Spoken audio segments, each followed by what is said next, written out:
Hey guys, welcome to Through the Bible Verse by Verse, a plain and simple study of the entire Bible, book by book, chapter by chapter, and verse by book. We're currently in Exodus chapter 4, the second book of the Bible, Exodus.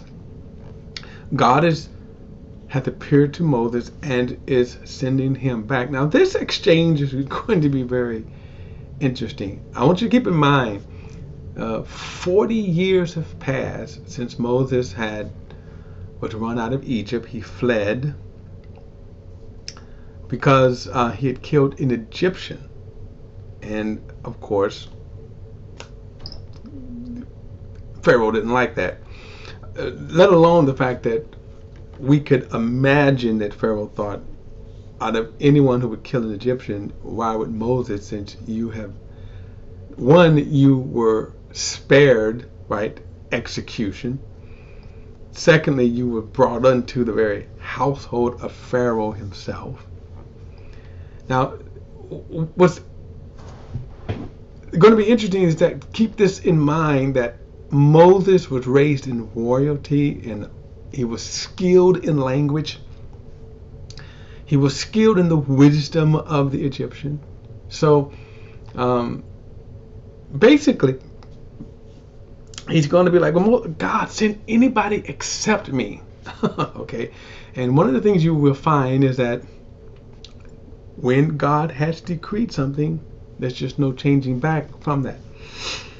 We will see God's patience, however, with Moses. So here we go. I got to flip over here. Exodus chapter 4. All right.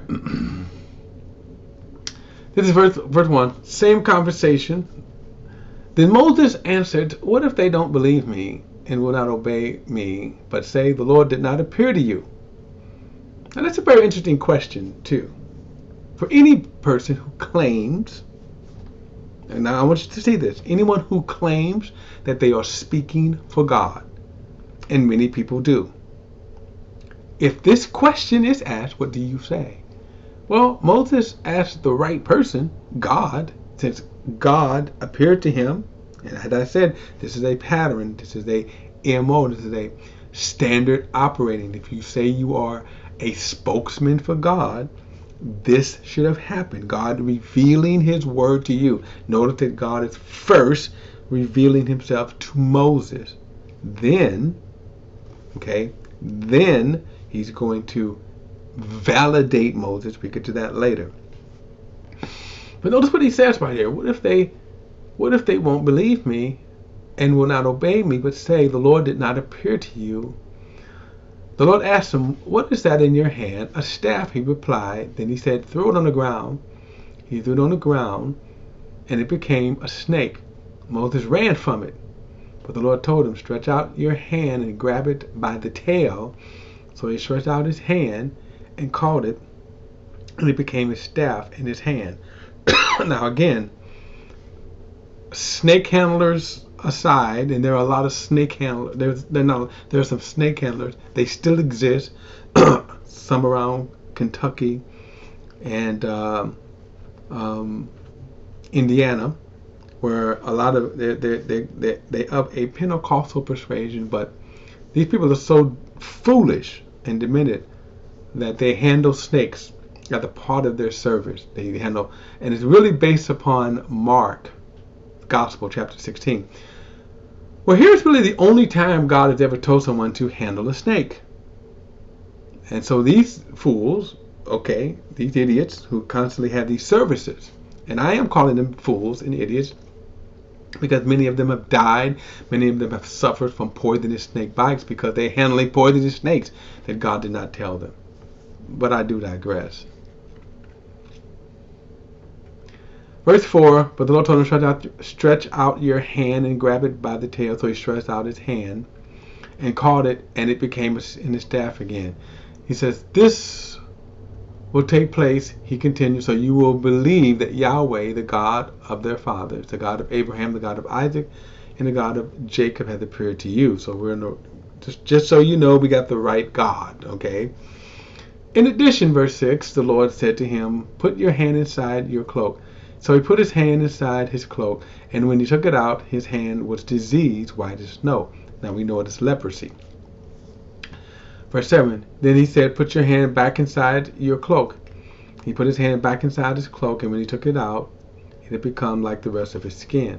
He said, if they will not believe you and will not respond to the evidence of the first sign, they may believe the evidence of the second sign. If they don't believe even these two signs, or listen to you and say, listen to what you say, take some water from the Nile and pour it on the ground.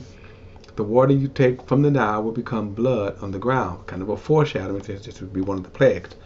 Now, what is interesting is, notice here, faith is always based on evidence.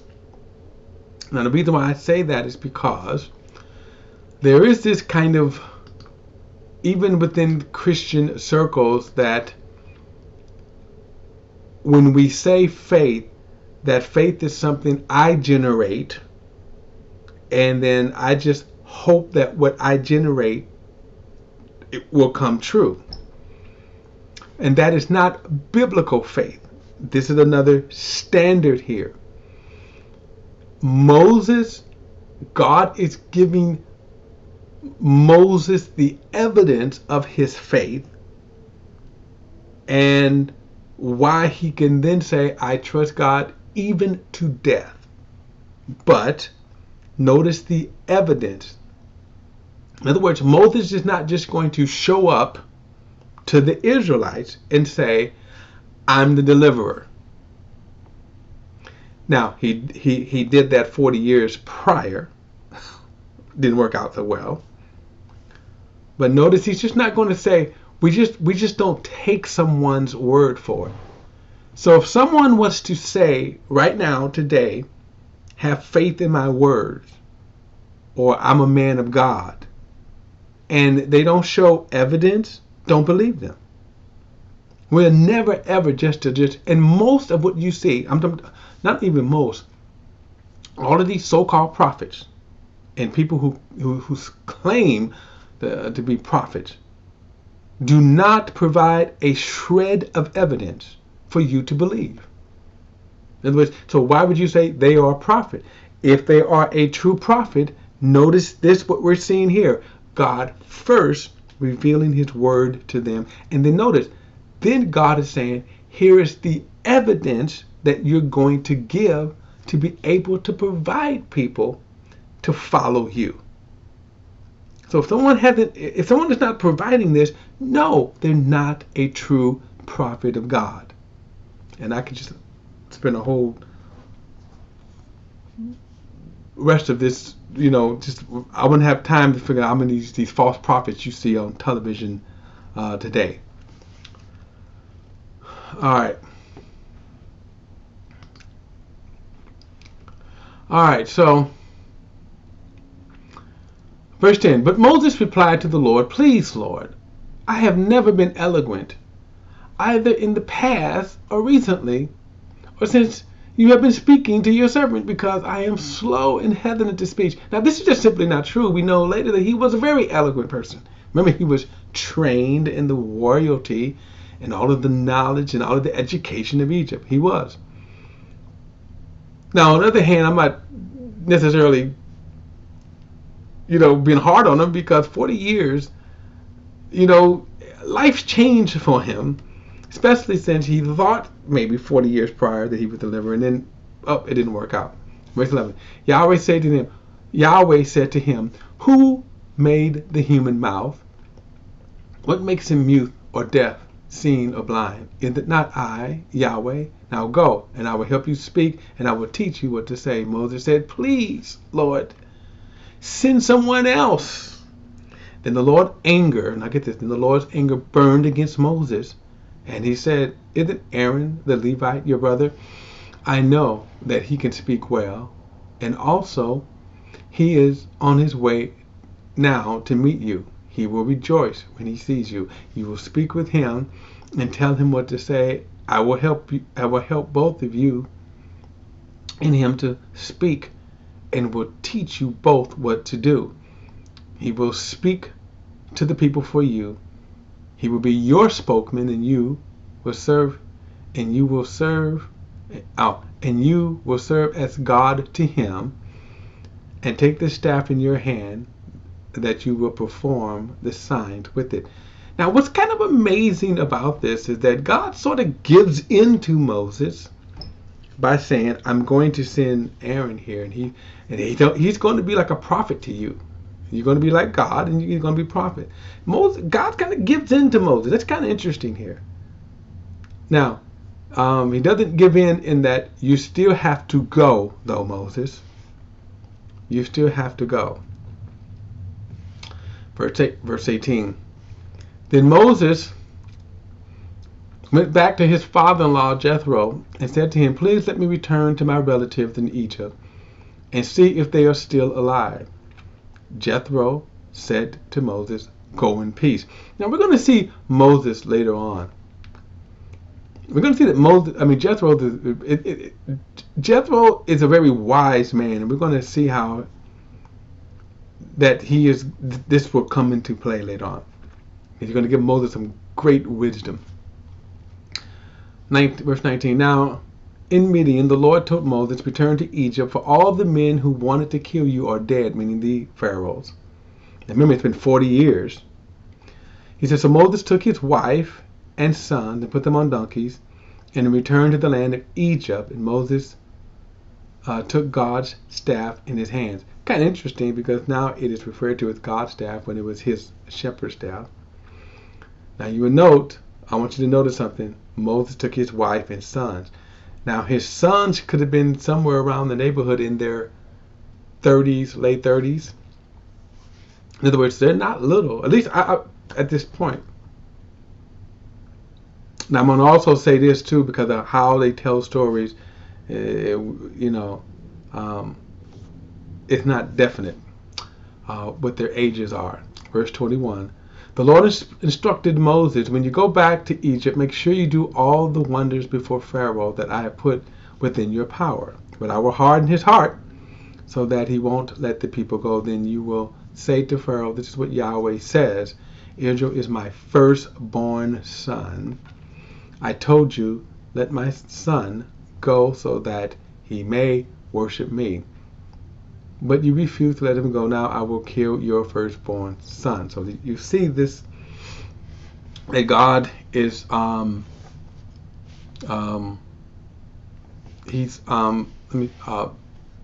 giving a lot of prophecy that's going to come to pass here. Notice again, he says, "I will harden his heart." So I talked about this in the last study about where the human will comes in and God's decree.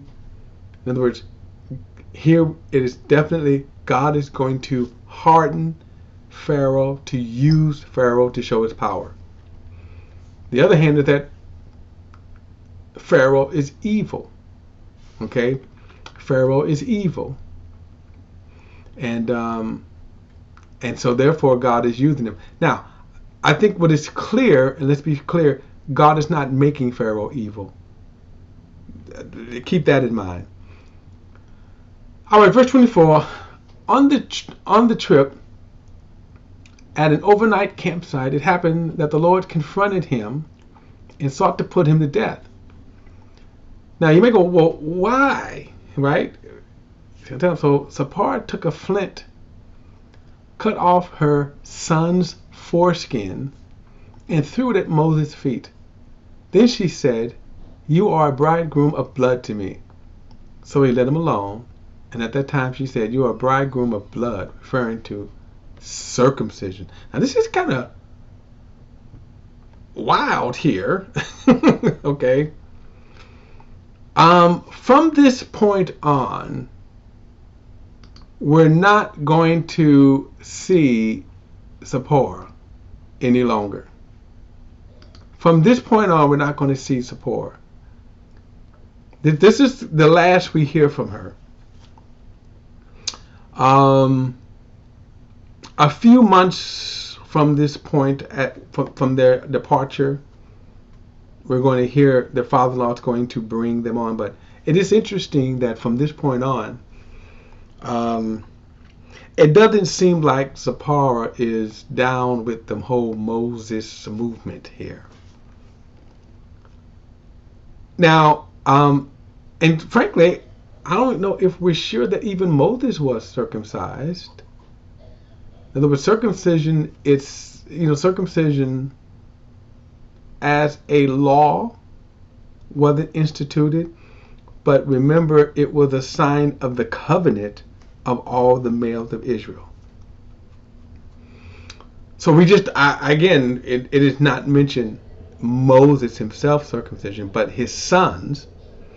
And even though Moses married a person outside of the Israelites, because she was married to him, then as a sign of the covenant, the sons should have been circumcised. And she doesn't seem to be happy about that. She doesn't seem to be happy about having to circumcise her son. Now, again, depending on how old the son is, at any age, it still was, it was hard. It was hard. But we also don't see any more mention of her from this point on here. In other words, and keep this in mind, for the past 40 years, she's been living not as an Israelite, and certainly not as an Egyptian, but as a Midian, according to their customs and their ways. Moses, remember, has been living as a Midian. So this is probably kind of like, all of a sudden, what? Now, it is also interesting that some kind of way this was communicated, that Moses is being kind of, I don't know, he's being choked to death, squeezed to death, whatever, that she knew it was over circumcision. So that's another kind of interesting, because her first thing is, well, what's going on? What should I do? No, she takes a flint knife and cuts and circumcises her two sons. And again, she wasn't happy about it. She threw the foreskin down at him. Verse 27. Now, the Lord had said to Aaron, go meet Moses in the wilderness. So he went and met him in the mountain of God and kissed him. Now, so we see, again, when it comes to God's plans and purpose, notice he also speaks to Aaron. So this is not something that, Aaron doesn't know what the heck he's doing. God now Aaron is coming to meet Moses at God's command. Verse 28. Moses told Aaron everything the Lord had sent him to say, and about all the signs he had commanded him to do. Then Moses and Aaron went and assembled all the elders of the Israelites. Aaron repeated everything the Lord the Lord had said to Moses, and performed the signs before the people. Then the people believed. The people believed, and when they heard that the Lord had paid attention to them, and that he had seen their misery, they bowed down and worshiped them. Now we're going to see how long this lasts. And it's not. That's why I'm saying I want you to pay attention to this, because remember, God is responding to their cries of misery. And now they're saying, oh my God, God has sent the deliverer, right? And also, but notice Moses had performed the signs. Notice that Moses performed the signs. They believe because of the signs that God validated. Again, I can't stress that enough, because a lot of people's faith is based upon no validation at all. It's just whatever someone says, just because they may carry a man-made title at that. But notice they believe because Moses, the first thing. So notice this progression. First, God reveals himself to Moses, calls him as a prophet, calls him as a deliverer. God himself shows him the signs and wonders that he's going to be used. And then he shows the people. Now the people have faith, true faith, biblical faith, to follow Moses. And that is always the progression. All right, guys. Chapter 5 in our next study. I'll see you then.